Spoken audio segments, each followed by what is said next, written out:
think we are good to start. So again, officially welcome to everyone to this meeting. I am the director for Center for Applied Data Science, or CADS. We give it a short name, CADS, at Winston-Salem State University.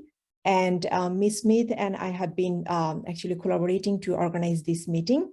So this meeting has two goals. I think it's important for us to know the goals. The first goal is that Lincoln Financial Group really wants to engage our students in talking about the internship and career aspects in Lincoln Financial. So that's the main objective of this meeting, so that students are on board, they have a chance to ask questions and everything. The second goal is for us to represent our center and WCC program in general, so that if Lincoln Financial Group wants to support us, they can make some informative decision. So saying that, I already mentioned that this meeting is being recorded so that we can actually upload the video of the meeting in our YouTube channel later, so that the students who are missing this event can actually come back and see the video later. So at this point, let me just quickly show you everyone the agenda so that we are all in the same page, what time, what is happening. So the very first beginning, Ms. Smith is going to introduce the LFG team. And then there will be some welcome message from our Dean, Associate Dean, and CS Chair. We are very appreciative that they make some time to attend this meeting from their busy schedule, and will be providing the welcome message. Then I will be talking briefly about the CADS and WCC programs, and two other faculty will be joining me as well. Then it straight goes to LFG Send. So you guys will be presenting, then students will be asking the question. There is a raffle there. Also, there are, if I'm not mistaken, several $20 gift card, right, for the participants.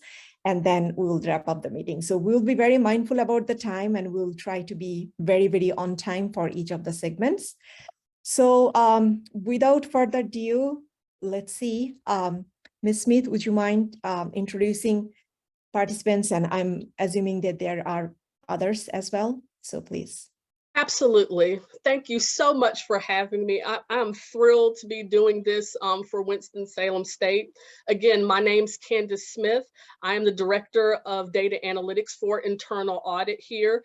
You know, I'm responsible for data acquisition and driving insights and analytics for our partners, both inside and outside internal audit.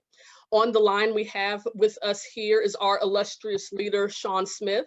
He is the Vice President of IT Internal Audit. He's responsible for identifying IT and cyber risk throughout Lincoln Financial. He's also responsible for supporting internal audit and our internal business partner with their data analytics and acquisition needs. I also have my peer on the line, Mike Hawkins. He's the Director of IT Audit. And again, the piece that he is responsible for is identifying IT and cyber risks. He also oversees our project monitoring program. And the rest of my team, as you see here on the screen, who will be going through and driving most of the presentation. We have Dave Mastacerio. Dave is our expert data wrangler. He is our hardcore coder. His specialty is SQL, VB, and ACL. Followed by that is Glenn Cusick. He is our automation specialist. He's responsible for a lot of our automation tools that we use here at Lincoln, like Data IQ and Alteryx. And then finally, we have Shravan Reddy, who is our business analyst.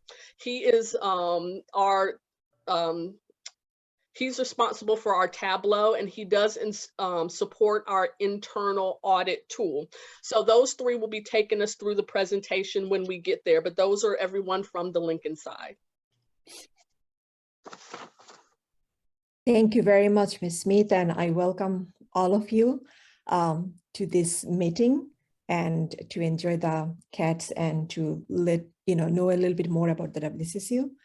So at this point, I want to move ahead with the welcome message. So as I mentioned, we are very appreciative that our Dean, College of Arts, Science, Business, and Education Dean, Dr. Manju Bhatt, and Associate Dean, Dr. Suresh Gopalan, and our Computer Science Department Chair, Dr. Alva Jones. If I'm not mistaken, I have seen all three of them are attending this meeting, and they will be able to, they will be now providing some message for you guys. Good afternoon, colleagues. I hope you all can hear me okay. Wonderful. Thank you, Dr. Deb, for organizing this meeting. My name is again Manju Bhatt. I serve as the Dean of the College of Arts, Sciences, Business, and Education. It is a mouthful, but it is one of our largest academic unit at WSSU. Ms. Smith and colleagues from Lincoln Financial Group, welcome. Thank you for taking the time to join us all. And I also see many of my colleagues from WSSU and as well as student scholars. Thank you for taking the time to join us. Again, I won't take much time. I want to thank you all for joining this conversation. And I just want to provide a brief context how impactful this conversation is from our perspective. We recently released our new strategic plan 2030. It's an 8-year plan. And you may have already heard this. The theme of the strategic plan is unleashing the genius. So we want to unleash the genius, not just among our students, but among faculty, among staff. So that's why we call unleashing the genius among our learners. So that is applicable to everybody on our campus, our alumni, our community. So that is the strategic plan. And one commitment that probably you will appreciate is not only student success, but providing our students and our learners not only the learning experience inside the classroom, but also experiential learning experience. And this is where our partnership with Lincoln Financial will become important and useful, and providing that experiential learning experience, whether through internship, whether it's through scholarship, so what have you. And I'm looking forward to building this partnership, continuing this partnership, and you will hear soon from Dr. Deb about the activity that Center for Data Science is doing. And when we think about data science, I used to think, oh, it's computer science, but it goes beyond computer science. You will see how Center for Applied Data Science is reaching across disciplines on our campus, not just STEM, but social science, humanities, businesses. And I think you will appreciate the impact that is having, and we look forward to our partnership. Again, thank you for taking the time. We look forward to hearing from everybody. Thank you. Thank you, Dr. Bhatt, a lot. Dr. Gopalan. Thank you, Dr. Deb. I too joined Dr. Bhatt in welcoming our guest from Lincoln Financial. Thank you so much for taking the time to interact with our students and our colleagues. Lincoln Financial Group has been a good friend to Winston-Salem State over the years. And we have a good relationship with your organization, and we hope to reinforce and build this relationship in the years to come. I would also like to thank Dr. Deb for extending out and including people from across the disciplines. I think it's a tribute to her vision and leadership that she's made this afternoon happen. So I'm very appreciative of her.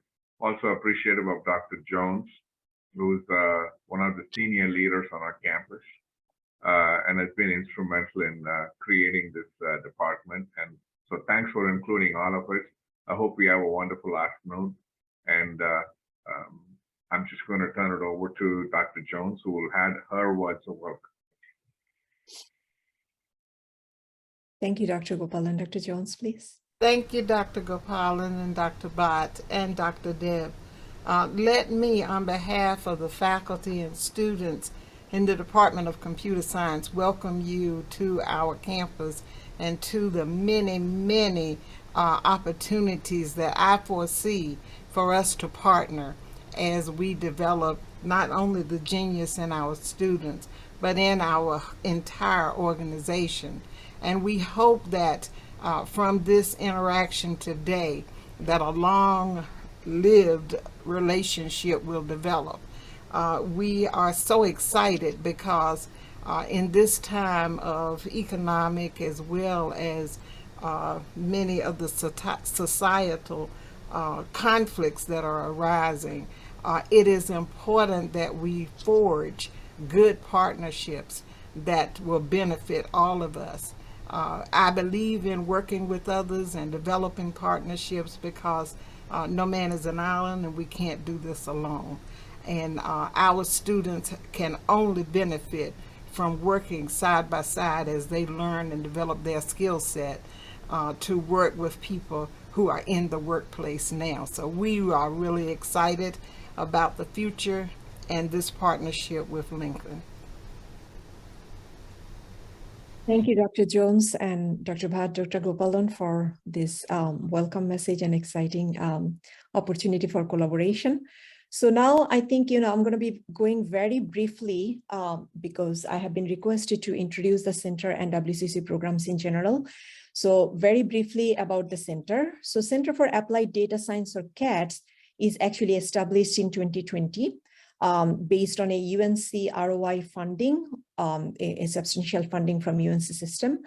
And we have been able to do a lot of good work while collaborating with others and building meaningful partnership. So it is, I think, important for everyone to know the goal for the center. So our goal is very, very specific and only 3 goals. So we are working hard to creating and supporting a ecosystem while we are involving multiple stakeholders from academia, industry, nonprofit, government, and research agencies. And our goal is to enhance the institutional capacity in the data science or data analytics. Second goal is that we want to make some transformative changes in the interdisciplinary research, education, and community outreach in data science or data analytics. And we are very fortunate that we are actually in the HBCU campus. So WCC is in HBCU campus, supporting mainly under the minority student population. So 70% of our student population are actually coming from minority ethnicity, and then many of them are from low income and first generation student. And we are also serving a lot of women students, female students. Typically, you don't see like 70% of female students in other institutions, but we are very proud that we are actually serving a lot of female students at our institution as well.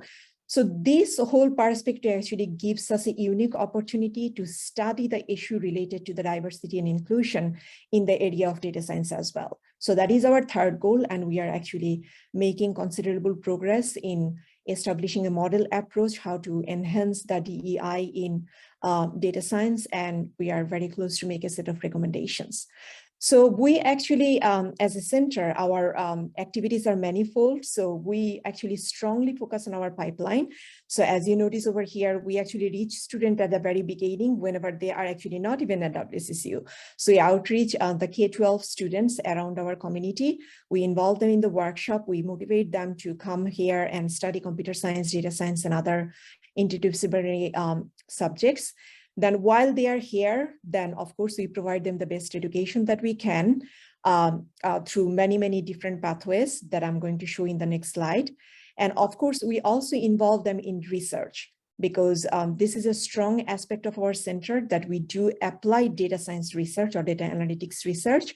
And we very, very significantly involve our students toward the research. We also do a lot of training, seminar, professional development, events for our students and for our faculty as well, so that they can be actually get the required skills in data science and professional development. Dr. Bhatt mentioned about the Unleash the Genius, which is one of our WCC's goals. And toward that goal, we actually, one sector of the center is innovation and incubation, where what we do is that we actually welcome local entrepreneur or business or community, whoever has a business to come to our center and partner with a skilled student so that the student and then the entrepreneur can solve their database problem. So this is another important sector that we have been working on. Some numbers, just to show our progress, because again, we have been working almost 2.5 years. So we have a huge, presence in online. As you notice, I'm not going to be talking about all of them because of the time. So our website is very, very hugely populated. We have a very strong LinkedIn site with lots of followers. Our total funding is substantial, at least until 2023. And then we have to seek for newer funding. And we are very, very student focused. So as you can see, we support a lot of students, undergraduate and graduate students, provide them research assistantship, paid research assistantship. We let them go to the events, conference, all the professional development events to speak and to grow the human or soft skills as well, along with the data science skills. We have many different kind of like programs, which is actually make sure that we are making considerable progress in the data science field of data science in terms of research, education, and community outreach as well. We have also a good group of partnership and collaboration along with the industry and academia and nonprofit organization as well. So far 9 meaningful partnership, and we are also, hoping to build such partnership with the Lincoln Financial Group as well. So I think that's my last slide. Our programs. So what kind of programs do we have that kind of like matches with the computer science and data science at Winston-Salem State University? So undergraduate program, we have the BS in computer science, which is very, very focused on computer science theory and application. We do have a BS in information technology as well, which is kind of like the applied part of the technological aspect. But both of them are very, very rigorous, a bit aggregated program, focus on very, very cutting edge topics and research as well. We do have a data science minor, which has been developed very, very recently, which is an interdisciplinary minor. We are partnering with many other departments as well, not only just computer science, but sociology, healthcare management, mathematics, business, biology, and other majors as well. So this is a minor where we are, we just opened it up in fall of 2021, but so far we have still a significant number of students enrolled to that. We also have computer science minors, so any other students from other departments can actually do the computer science minor as well. In terms of the graduate program, we do have a very, very interesting and very, very popular program, which is a 5-year 4+1 BS/MS degree. So the idea is that any major from computer science and information technology can finish their 4-year bachelor program and spend 1 more year to do their master's program, which is getting very popular in our department. A lot of the students actually, after finishing their BS degree, automatically transfer to that program to receive their MS degree as well. We do have a Master of Science in Computer Science and Information Technology, which is a 2-year basics master's program. Along with that, we also have another recent program, which is Certificate in Data Analytics, which is a 1-year program with the goal of welcoming graduate student from other departments like healthcare, business, social science, all the other majors who finish their undergraduate, but who do wants to expose some data analytics so that they can finish a certificate program within 1 year. So I think that's all about the computer science and data science part. I do want to acknowledge that we do have 2 faculty from finance and accounting, Dr. Carol Kane and Dr. Aparna Gosavi. So they would like to speak a few words about the accounting and finance major as well. So Dr. Kane. Thank you, Dr. Deb, and thank you for the invitation to be here today. Dr. Deb and I have been trying to collaborate, and we will get there. We are currently working on a revamp of our accounting curriculum to integrate more data analytics into the program, and I envision the data science minor being a pathway that a lot of our students will choose in the future. In the interim, I've been doing an accounting independent study course in the spring, working students through the Association of International Certified Public Accountants. Now they changed the name from the ASCPA. They have a bundle of 5 data analytics certificates targeting, accounting content that I've been working with students to get them through. I was hoping a couple of them could join today, but they're actually on their way to a leadership conference in Charlotte, so they were unable to join us today. Anyway, I'm excited to be here. Lincoln Financial Group has been a strong supporter of our NABA student chapter and of our accounting faculty. Carla Munden has been a very strong advocate for us, and we appreciate continuing this relationship. And you're reaching out with the CADS Center now. Thank you, Dr. Kane. Dr. Gosavi, are you here? Yes. Hello, everyone.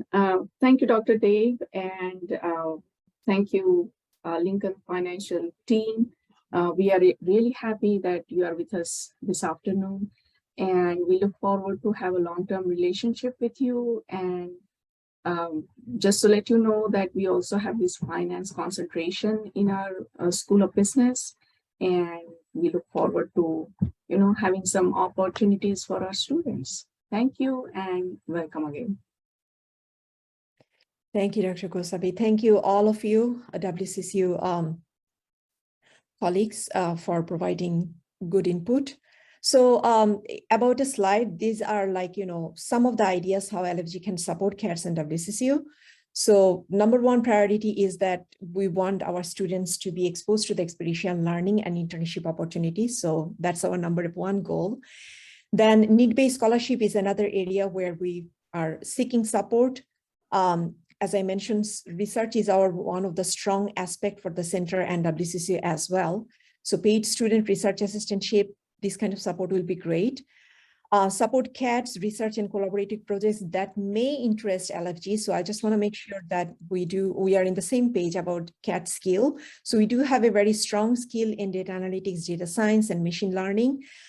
We regularly explore AI and machine learning, traditional machine learning and neural network, deep learning, models to explore many different problems and making forecast, recommendation, optimization, all those kind of thing. So some problems that interest LFG, we can of course collaborate that. And if you can support that, that'll be great.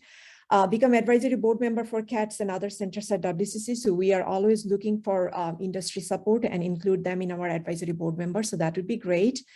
LFG employee engagement in teaching, seminar, professional development activities would be great because our students, again, we want them to be hear from the industry people who they can actually see in a real life job place. So those kind of things will be great. Invite WC students to LFG campuses for experience a day of an LFG employee. This would be also very, very great. And organize and support a hackathon, seminar, career session for our students would be great as well. So these are some ideas. You may have many different other ideas, and we can talk about this partnership and growing it and supporting it in coming days. But I think we are already over our timeline. So at this point, Ms. Smith, please take over. And if you want to share your screen. Absolutely. Okay. Let's see. Okay. Thank you so much. I appreciate meeting each and every one of you. And as was mentioned before, we did have a very good relationship with NABA. That's how I really interacted with Lincoln. So Carla and her passion, and it also extends to this team here on the phone, which we have no relationship with. So, we do have that to build on, and I'm thrilled actually that you are on this call, because that just, builds up our relationship between our different organizations. So with that, in the interest of time, for some of the students that are online or some of the faculty who does not know Lincoln, I'll give a really brief introduction of who Lincoln is, and then I'll pass it on to my team so that they can give the students a sense of the day in the life of the different tools we use, the value we drive, and just some of the projects that we have done, just to give them a sense of what it looks like in industry. And then also, I do want to make note of an internship opportunity that I do have on my team. So at the end of this presentation, there will be a link to that opportunity. And I do hope that, those of you who are on the call do take advantage of that. So with that, I do have prepared remarks. However, if there are questions, please feel free to drop them in the chat, or be brave, that brave soul, and come online and answer the question. We will be flexible while still being mindful of the time. So with that, our history. So for more than 115 years, Lincoln has been helping our customers and their families to secure a financial future. Our core business offerings are life insurance, annuities, retirement plan services, and group protection. Every day, our 11,000 employees work very hard for our customers to secure a better and optimistic future for themselves and loved ones. You may not recognize the Lincoln Financial name. We do have a picture of our building in downtown Greensboro. We have a couple of key cities, but traditionally we sell our products through our channel partners. So for example, if you join a company and sign up for their benefits, that's an example of, one of our partners, which are employers. So that's our group protection products, those benefits that you're signing up for. Another example is if you have a wealth manager or a financial manager, that's our channel partner, and they would suggest our products to meet your needs. But our accolades. So Lincoln has consistently been named one of the largest employers and best employers for diversity and women by Forbes. And Lincoln has been recognized as one of the most responsible company by Newsweek in 2020.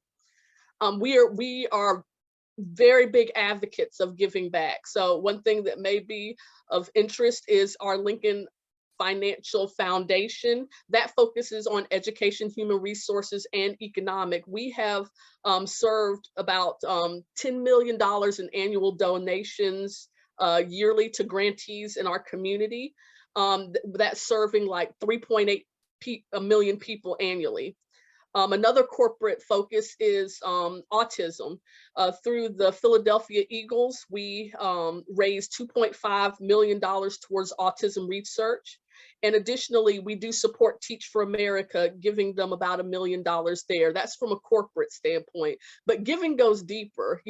Our employees are very passionate about our giving. So we have a matching gifting program where Lincoln matches dollar for dollar. We're strong supporters of the United Way. And for well over 7 consecutive years, we've given over $1 million each and every year. And that's not only coming from corporate, which does the match, that's also coming from employees themselves.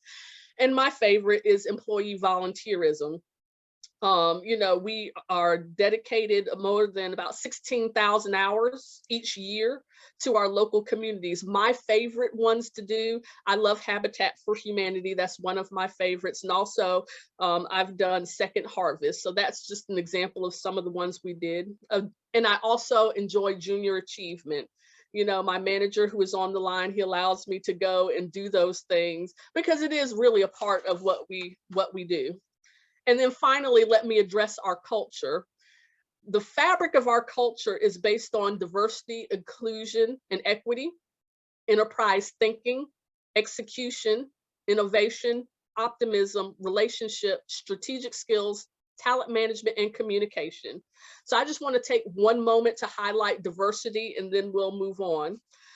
So Lincoln believes in diversity of thought, background, experience, people to drive our innovation, support our growth objectives, and produce results that differentiate Lincoln in the marketplace. That's one thing that is very appealing about your program, is the fact that it is cross-disciplinary and it is coming out of HBCU. So that absolutely resonates with one of our foundation principles.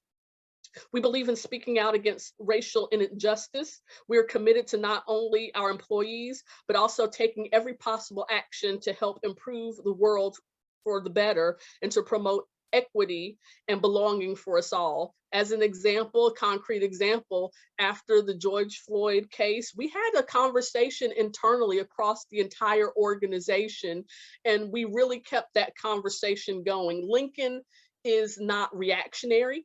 It really is baked into what we do. Other ways that we have those opportunities is we have business resource groups, for women, veterans, and other groups. We have many heritage celebrations, and we partake in a myriad of diversity, inclusion, education, training. But it's really baked in absolutely everything we do is integrated into our code of conduct. And we are measured on all of these 9 pillars each and every year in our performance evaluation. Finally, I can say we are very proud to announce that we've had our very first diversity, equity, and inclusion conference that lasted 3 days. People are still talking about it. It was an amazing success, and we hope to continue that. And our commitment to diversity does go all the way to the top. We're one of the few companies that has had a chief diversity officer that sits at the C-suite level, and we've had that in place for years. So, to sum all of that up, someone best said that companies view diversity, equity, inclusion as being the icing on the cake, the cherry on top. Here at Lincoln, it is the flower. See, icing and cherries you can scrape off, but you cannot make a cake without flour. And I think that's a very good analogy. It integrates into everything we do and to who we are. So now I'll go ahead and transition. I want to let everybody know, especially the students, again, we do have a drawing at the end. So if anyone is interested in participating in this drawing, I ask if you put your email address into the chat so we can gather those throughout the presentation and then go ahead and have the drawing, hopefully while we are here online. So for those of you, please do put your email in the chat so we can have that drawing at the end. So with that, let me turn it over to Shravan Reddy, and he will take us through the presentation here today. Thanks, Candace. So my name is Shravan Reddy. Been at Lincoln for 4 years. I'm going to start off by talking a little bit about how analytics has changed internal audit. But I know we're crunch time, but I just want to say this quickly because it's important. I want to say to the students, congratulations on joining a program like CADS at Winston-Salem State, because it's an exciting time to have the skill set that you're learning now. Similar to the projects that we're about to showcase, I think you'll be able to change businesses wherever you work, because I know you've heard this before, but I'm telling you from personal experience. I decided to go back to school, get a data science degree, and I saw professional benefits immediately. So I just want to say it's exciting to be speaking to you because I was in your shoes, and being able to communicate some of these real world applications is exciting. So again, thank you for the opportunity. So back to the presentation. Like all groups within an organization, our internal audit team is always looking for opportunities to provide insights and value across Lincoln. This becomes even more important as our stakeholders have increased the need for efficiency and effectiveness. They also face an increased regulatory front that requires a lot of oversight. And this changing business landscape also requires this ability to adapt. You've probably heard there's also an absolute wealth of data out there, internally and externally. So all this additional data provides internal audit an opportunity to discover valuable insights, provide greater assurances, and just reimagine how we approach our traditional audit process. The reason this is occurring is that this exponential increase of data, companies are able to utilize to add this value to their audit. So the level of value can be achieved is unprecedented, and any successful company will need to embrace those data analytics to attain those levels. And in general, companies just need to move from that traditional use of Microsoft Excel, SQL, even ACL, to identify tools like Tableau and Dataiku to help them move toward data visualization, workflow automation, and other approaches to analyze that risk. On the next slide, we just want to work. Next slide, Candace. Yeah. We just want to discuss the work the team has done over the years. We want to highlight some various impacts the solutions have been on the audit process. We'll highlight projects that have increased insights, utilized different data sources, reduced time to complete, innovated the way we perform these audits, and increased the scope of our work from just some samples to actual total populations. So on the next slide, you'll see our first project. We'll begin to discuss our compliance testing involving our procurement process. And the next slide will show a general overview. Our team audits our firm's travel and expense every year. Lincoln employees expense millions of dollars for travel and entertainment, and they're required to adhere to a strict internal and legal regulations. So traditionally, we've pulled a sample of expenses and ran our tests to confirm everything was within compliance. But the issue was this approach was based on a small sample. And so any type of meaningful analysis just wasn't possible. So trend analysis or metric calculations just wouldn't produce any type of actionable insight because of just the relatively small sample size. So this approach was just inefficient, ineffective, and also had a risk of missing potential non-compliance issues. On the next slide, you'll see the tests that we actually run, just to give you an idea of what we do on the expenses with a little description. But you can see we make sure each transaction has receipts, proper business certifications, and timely submissions. And of course, within certain dollar limits. To highlight our solution on the next slide, you'll see our new audit process. Just like before, we started with the data pulled from our procurement system, but where we traditionally worked on a sample pool, we now utilize SQL to process the data and actually run all of our tests on the whole list of transactions. And then all that test results are saved on our data server. We then developed a Tableau dashboard that connects to that server and allows us to view all those transactions via visuals and text tables. What this allows us to do is perform these audits using a risk-based approach while we're utilizing this dashboard tool. And the next slide has a screenshot of the dashboard. You'll see where we're able to sort of visualize any possible trends in those two graphs in the middle. And on the right, you'll see the analyst has the ability to filter that isolates some of those transactions that may have failed any of our audit tests with our SQL code. But most importantly, we're able to view all the year's transactions summarized at once, as opposed to a sample. So with the ability to isolate transactions in multiple ways, we can identify high-risk transactions and perform any additional research if necessary. And to highlight the impacts on the next slide, our solution has reduced the hours logged to the audit by 75% and increased our analysis from that sample of about 25% to the whole population 100%. So using that SQL to run our analytics, we were able to perform our audits quicker, cheaper, and still be able to increase that effectiveness by allowing us to look at 100% of the population and still identifying those potential trends. Next, Dave will highlight a project involving our treasury derivatives trades, where we automated what was once a slow and very cumbersome process. Yes, thanks, Robin. And I wanted to thank Winston-Salem State University for giving me the opportunity to speak to you today. So thank you. So as Robin mentioned, I am responsible for the trade analytics portion of our technology stack. We reworked this a little bit this year to number one, completely automated 100%, and number two, to use one piece of software, and that one piece of software is referred to as Audit Control Language, or ACL. And that is a tool that is quite popular in the audit data analytics world. It's been around for a while. It's quite a mature product. But very simply, what we were able to do, if you're able to jump to the next slide.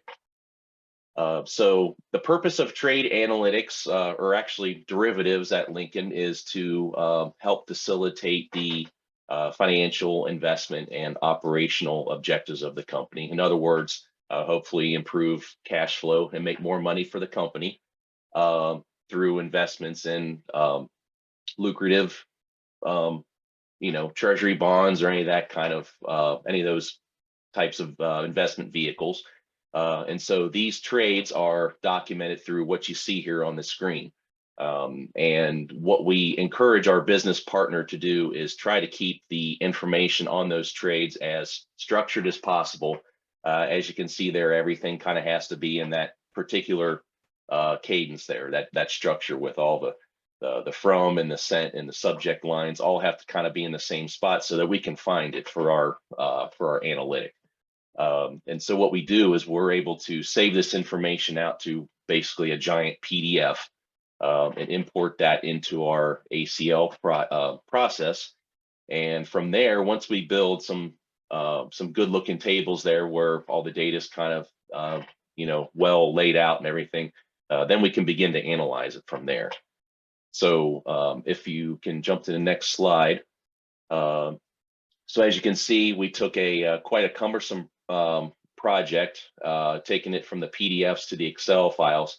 We were able to reduce it to, from, taking less than, or actually more than 24 hours in some cases, and only analyzing a piece of the pie, to doing everything for trade analytics in less than a minute and analyzing the entire population, which could extend over 420 total items for that particular quarter. So it was a huge jump in productivity, as Shravan alluded to earlier, and a dramatic drop in the time involved. And this, you'll see, this is a common theme in a lot of the work that we do day to day. So we take a lot of the time out of our work. But the overall purpose of the trade analytics, if you can move to the next slide,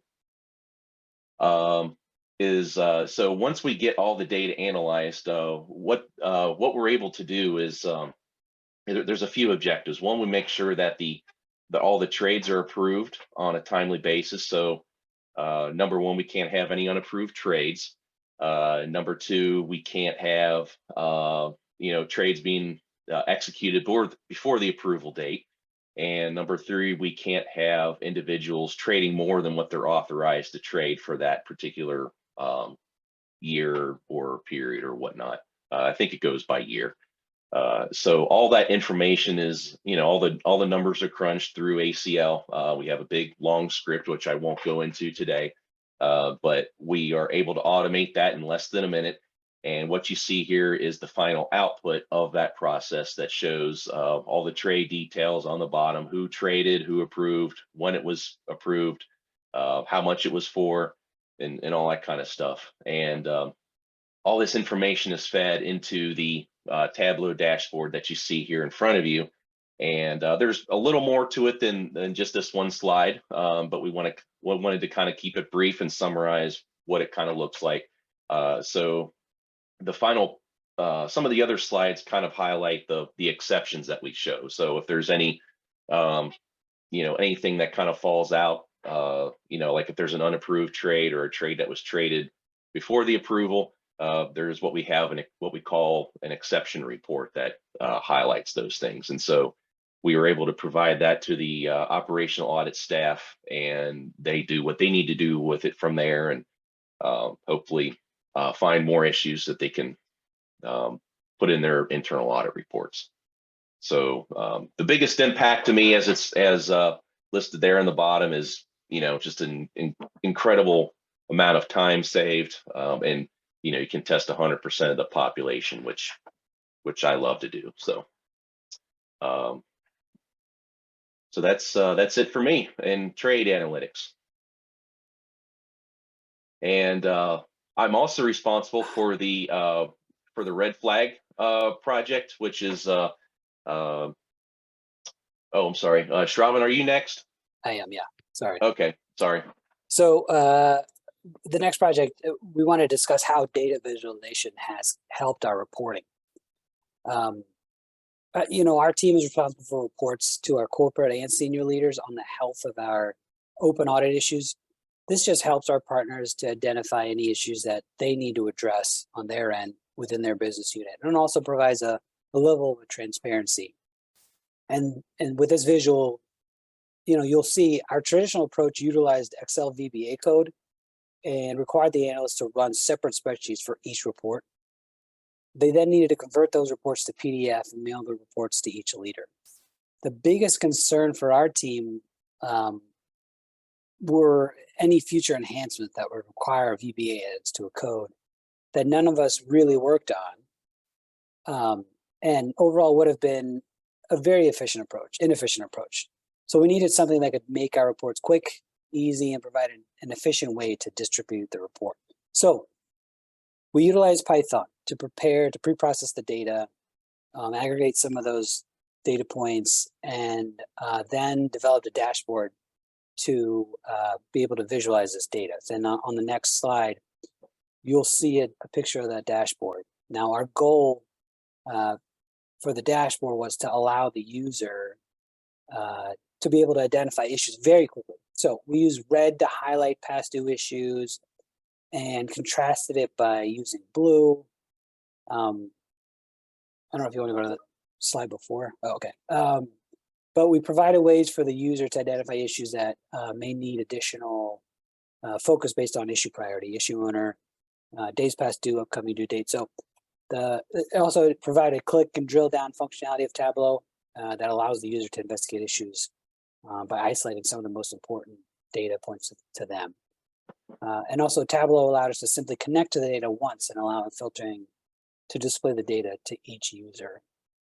So overall impact, by utilizing Tableau, we're now able to make enhancements much more easily. You know, whoever is tasked to do that at a future date, by now having to essentially create one report that is filtered, we save time from having to create separate reports for each corporate leader.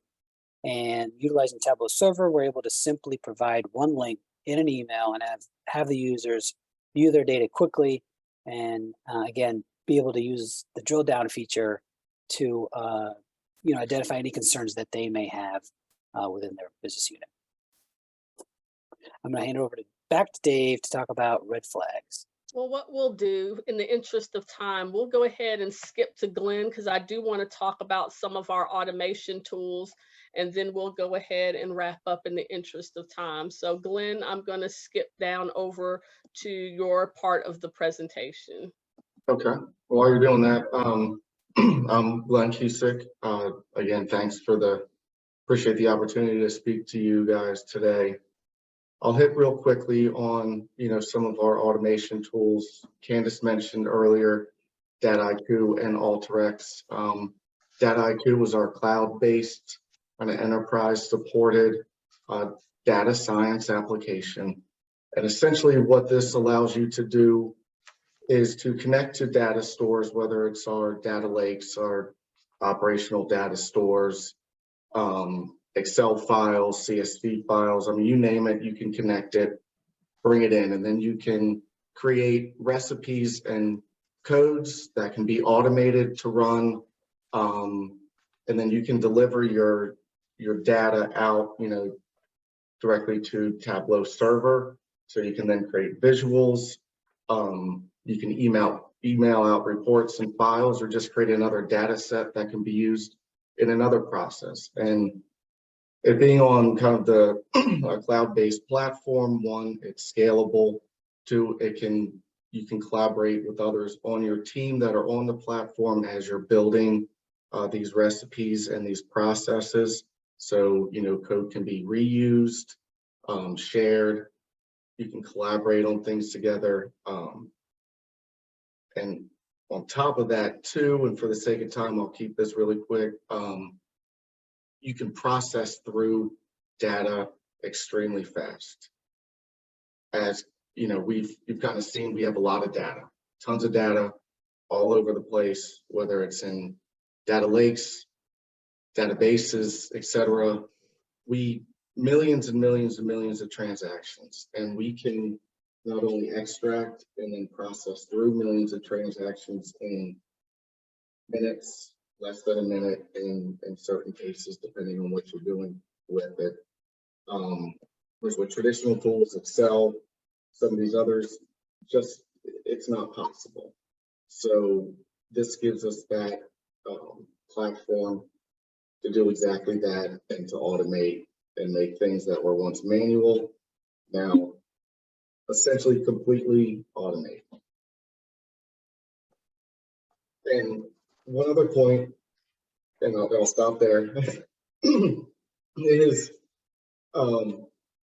guys are at a great time, when you're studying this, because these tools have really all been just developed in around the last 10 years.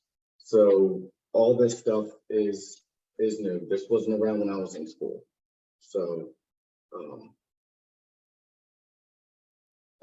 I'll leave it at that so we can open it up for questions. And don't forget to send me your email. I think I have 8 emails so far. So I'll make sure I catch them all, but if you haven't send it over, please. Absolutely. So while we're doing this, I'm going over to the chat because I see that we had some comments over here, and I want to take some time to answer some questions here. Let's see. Scrolling. I have a question here. The question is, do you look for minimum hard skills as an intern? This may potentially help faculty members revise their curriculum. Well, you know, as Glenn has alluded to, a lot of these tools are new, right? So I think the key is to have a good foundation in, you know, how coding helps, like how workflow happens, because if you have that base foundation, I'll take an example like Dave. We can probably throw a brand new tool at him, and just based on, his lifelong study habits, his base skills, and, a language like a C or a VB or something to just teach you the logic. Picking up tools aren't as hard because there's some that are more user-friendly, let's say, and then there's some that are more hardcore techie. But as far as looking for minimum hard skills, I would say I'm definitely looking for that analytical mind, right? The 2 things, the ability to ask questions of your data, because if you don't ask the question, you don't know what to program. And then 2, have some sort of base strength that you can use to just acquire different tools and applications quickly, because depending on the company you go to, it may be a similar tool, but the logic is the same. Like, for instance, Tableau versus Power BI versus some of the other visualization tools, right? You kind of have to have that logic so you can pick up either. So that's one question. Let me see if we have any others. And if you do have any other questions, please chime in. Taking a look here. And we can also ask questions verbally, right? Absolutely, please. You can come off of mute if you do have a question that you'd like to throw out there. Okay, I think Dr. Gosavi has another question. Yes. Would you handle that before I ask mine? Yes. So she asked, is there a timeline for application? Yes, so let me go ahead and forward on to this next. So right here, this is a QR code that links directly to our the internship opportunity. The actual link is very, very horrible. So if you just scan the code here, you'll be able to go directly to that application. That is my position. As far as the deadline, I'm looking to go through all of the applications and fill within the next 2 weeks. We try to get it done before Thanksgiving, but the 1st of December at the absolute latest. So I would say, as far as gathering applications, we'll probably hold this internship position open just to gather resumes for at least the next 2 weeks. And then we're looking to go ahead and extend the offer, because many students, they're used to getting commitments in the fall for the next summer. So about 2 weeks. Next question. Thank you, Candace. So I do have a little bit of comment and then a question. Yeah. So Shravan and Dave, I hopefully I'm saying your names right. It's great to see that how you relate your projects to our students. Like, I hope the students are going to be able to see how data is giving you a lot more knowledge and insight about your stuff that you are looking into. And I'm also very happy to see that tools or language that we teach our students, like SQL, Python, AWS, cloud, then Tableau, another big one. You guys are using all of that. So that's very interesting and very kind of like, good to know. It's a good feedback for us. Of course, we do not teach or know ACL, but I'm sure that students will be able to pick it up. As you mentioned, it's just a different tool, nothing more than that. So my question is that, do you typically tie your students to a team, or how does the internship work? Can you tell a little bit of what they can expect as an intern? Absolutely. So our internship program is a 9-week summer program.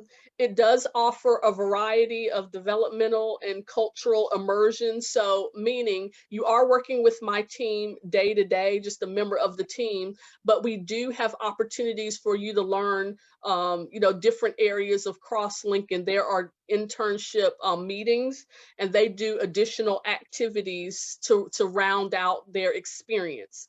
But for this particular position, you are on my team, so that's what this particular role is. However, just as a future note, we do have an LPP opportunity. It stands for Lincoln Preparedness Program.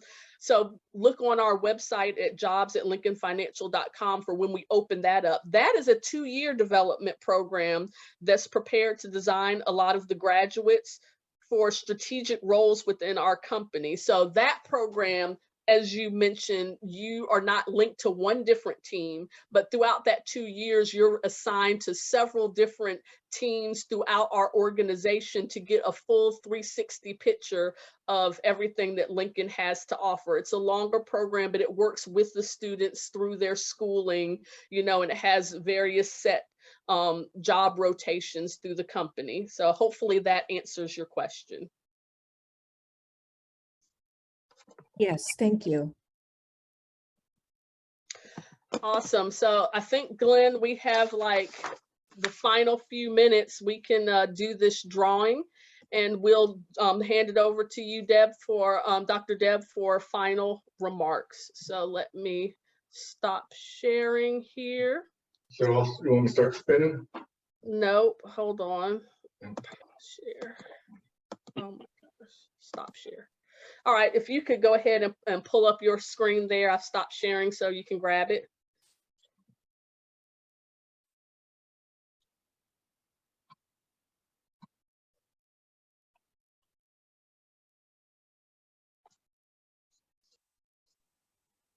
Well, while Glenn's doing that, I don't want to waste any time, but, I do appreciate this opportunity to be with you, Dr. Deb. I appreciate you working with us to come here, and you'll be hearing from me more so that we have the opportunity to set some of these up in the future. We do want the opportunity to meet in person, hopefully in the spring and the fall, to really, get a sense of meeting the students themselves. So we have our first winner. Mick LECF. Yay. All right. Hey, that's me. Thanks. We have 2 more. Go ahead, and we got the screenshot there. Mick LECF.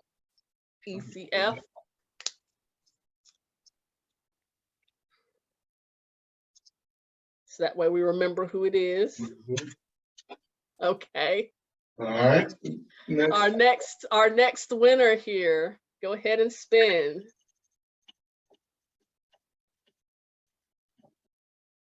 Congratulations to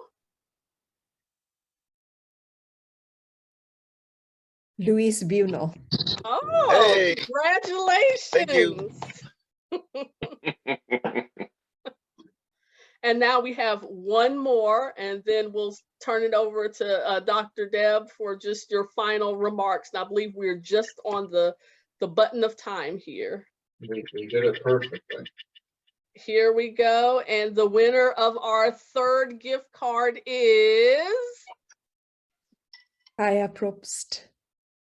Awesome. Well, thank you so much for attending. We appreciate it. Dr. Deb, please take us out. Yes. I do have one slide just to show about the, Sure. yeah. Could you stop sharing, Glenn, so she can grab it? Yeah. Yeah. So thank you so much. And where is my sharing thing? Okay. Share screen. Okay. So again, thank you all. the Lincoln Financial Group, the team, the speakers and the team, and vice VPs or vice chancellor, how you say that? Vice president, right? You said that. Sean and Mike, I can only see the first name. So yeah, thank you all for attending and giving us this very insightful presentation. I'm sure that students will be actually enjoying this and will be applying that position. I'm very grateful for this opportunity, and thanks to all of the WCCU faculty and staffs and administrative personnel who actually make this time to attend this and learn about CADS and LFG more. And thanks to all the students, most importantly. This is for you guys, so I hope that you will take this opportunity. So here are some, how to reach out to us. And of course, Candace, you have my email address, so you can always reach out to me. And if you do have any question about any of those or any of the way we can support a meaningful partnership or something else, please reach out, and then we can take it to the next level. Thank you all. Thanks, everybody. I had Thank a quick question really quickly, if you don't mind. Since we didn't have long for questions, and we mentioned some students might not be here because they're in courses or whatever, and they might watch the video later. Is there a link or any way we could contact or reach out to someone from Lincoln if we had any follow-up questions, or any students that see the video later maybe could contact you guys? If you have any follow-up questions, please feel free to reach out to me. My name is Candace Smith. So the email is Candace, CANDACE.Smith@lfg.com. So that has been recorded for posterity. But yes, if you have any questions throughout your matriculation, or even as you go through industry, please don't hesitate to reach out and send me an email, or if you have any questions about Lincoln or the position or any of its programs. Awesome. Thank you so much. Thank you, everyone. Thank you. All right, thank you. Thank you, everybody. Yes. Take care. Bye. Bye.